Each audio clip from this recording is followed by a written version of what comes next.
At the Navajo mine in northwestern New Mexico, sometime in the 1960s, an operator sat suspended in a small cage, watching a cone of rock fragments rise directly beneath his feet. Below him, a rotating drill bit pressed 12 inches of tungsten carbide and hardened steel into solid overburden, cutting a hole straight down toward the coal seam buried underneath. This was the Bucyrus-Erie 60R, a rotary blast hole drill, and the machine represented something the coal mining industry had only recently learned how to do well.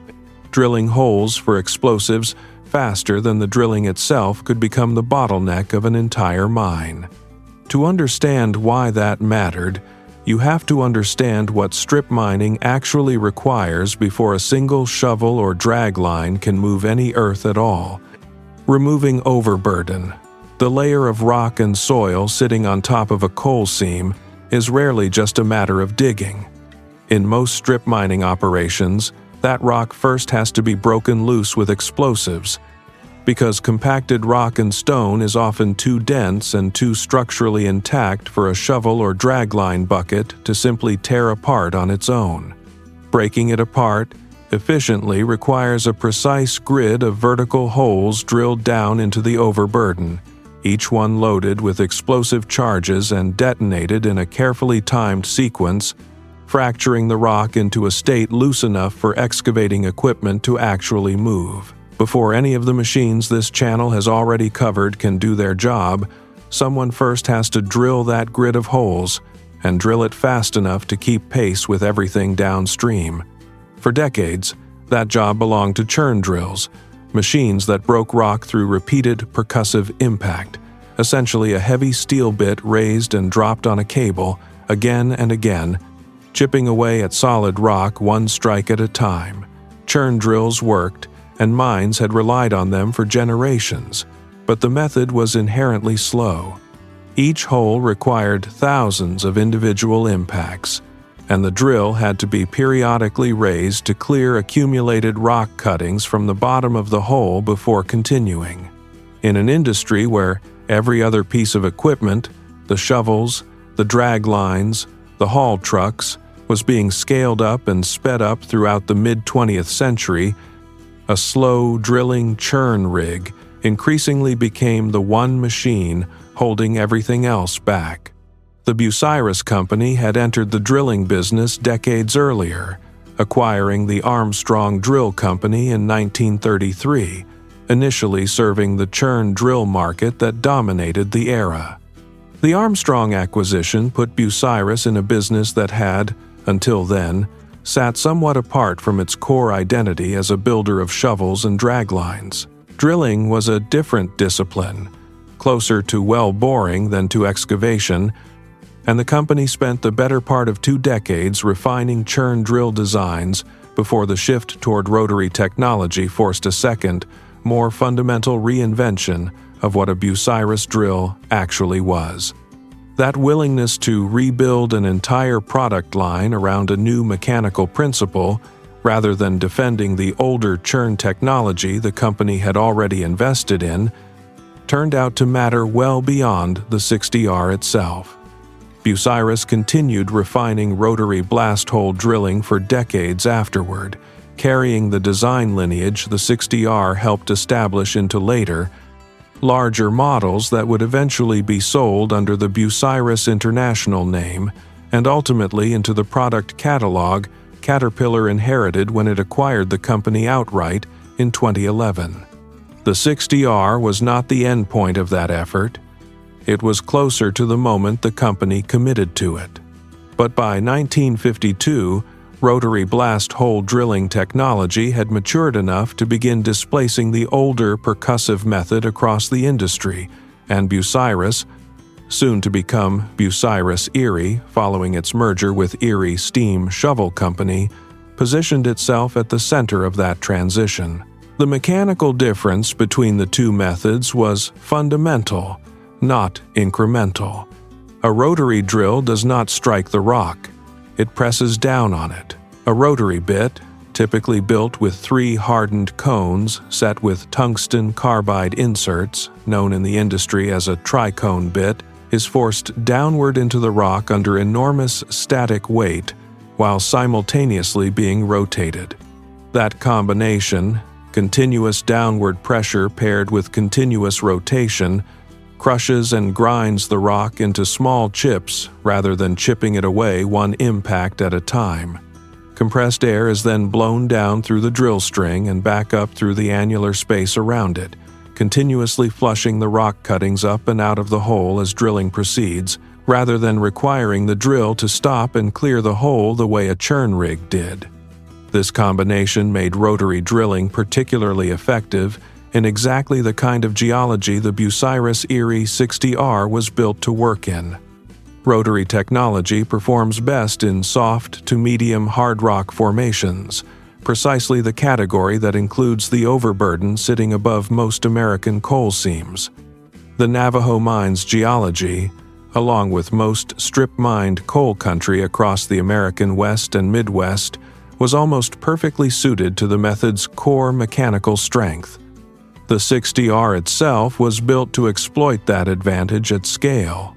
The machine could be configured with either a fully electric drivetrain or a diesel-electric hybrid system, giving mine operators flexibility depending on whether a site had reliable access to grid power or needed a self-contained machine that could be repositioned more freely across an active pit.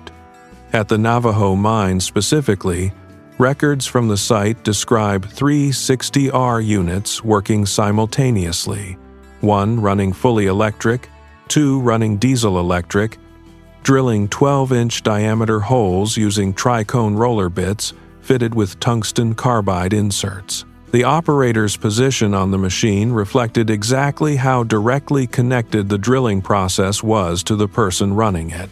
Seated in an elevated cage mounted near the base of the mast, the operator had a close, largely unobstructed view of the hole itself, watching the drill bit work and the cone of rock cuttings rise directly beneath the cage as the bit cut deeper.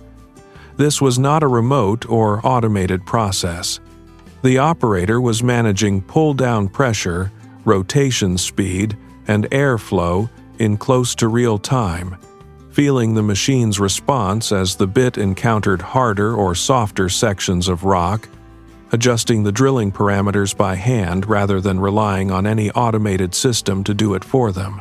Sitting that close to the hole came with a cost few people outside the industry gave much thought to at the time. Rock cuttings, rising out of a 12-inch hole, did not stay contained to the hole itself, and the compressed air used to flush those cuttings threw a steady cloud of fine dust into the air around the drill. Dust the operator's cage sat directly above. Coal overburden frequently contains silica, and prolonged exposure to airborne silica dust was, and remains, a documented cause of silicosis, a permanent lung disease. Dust suppression systems, water sprays mounted near the bit to knock cuttings down before they became airborne, existed by this period but were not universally fitted or consistently used across every rig in every mine.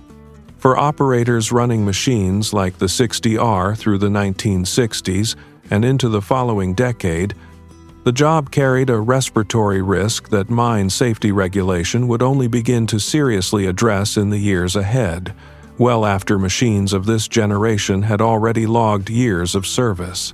That level of direct control mattered because getting the drilling parameters wrong carried real mechanical consequences. Too much downward pressure for a given rock hardness accelerated bit wear and could cause dangerous vibration through the entire drill string. Too little pressure meant the bit would spin without actually cutting efficiently, wasting time and burning through compressed air without making meaningful progress. Matching the machine's pull-down force and rotation speed to the specific rock the bit was currently cutting through, which could change meaningfully even within a single hole, was a skill operators developed through direct, continuous feedback from the machine itself, not through a manual or a fixed setting.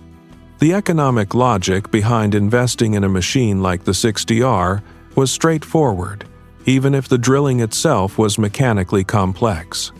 A mine's entire production rate, how many tons of coal it could expose and extract in a given month, was ultimately gated by how quickly overburden could be broken loose and moved.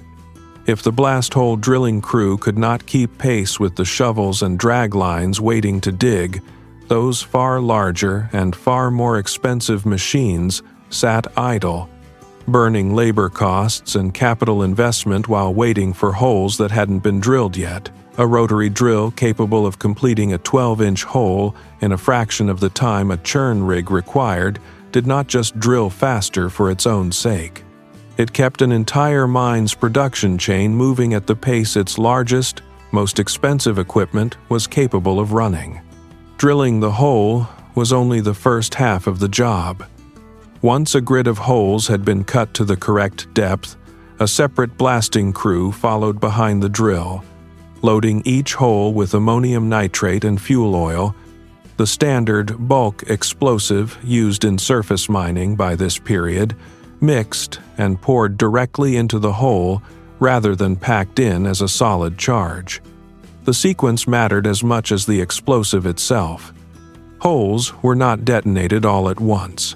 They were wired to fire in a specific order, usually starting from one edge of the pattern and moving across it in split-second intervals, so each blast had somewhere to push the broken rock, rather than every hole simply compressing against its neighbors and wasting most of the explosive force. A poorly sequenced blast could leave rock still too solid for the shovel behind it, undoing the entire point of drilling the pattern in the first place. Getting that sequence right depended on the drilling crew delivering holes at consistent depth and spacing across the pattern, which meant the 60R's job did not end when the bit reached target depth. Consistency across dozens of holes in a single pattern, hole after hole, shift after shift, was what made the blasting crew's timing work at all. By the 1970s and 80s, rotary blast hole drilling had become the dominant method across large-scale open-pit and strip mining operations throughout North America, effectively completing the transition the 60R and machines like it had begun 2 decades earlier. Churn drills did not disappear entirely, but they were relegated to smaller, specialized applications where rotary's advantages mattered less. In large-scale coal strip mining, the method that could keep pace with an increasingly mechanized, increasingly massive mining operation had definitively won. The 60R was never the most visually dramatic machine working an active strip mine. It did not carry the scale of a walking dragline or the raw spectacle of a stripping shovel swinging a 100-yard bucket. But without machines like it methodically working ahead of the larger equipment, drilling grid after grid of precisely placed holes into overburden that would otherwise be too solid to move, none of the larger, more famous machines in this series would have had rock loose enough to dig in the first place. It was the quiet, unglamorous first step in a production chain that every other machine in a strip mine depended on, whether anyone standing at ground level ever thought to notice it or not.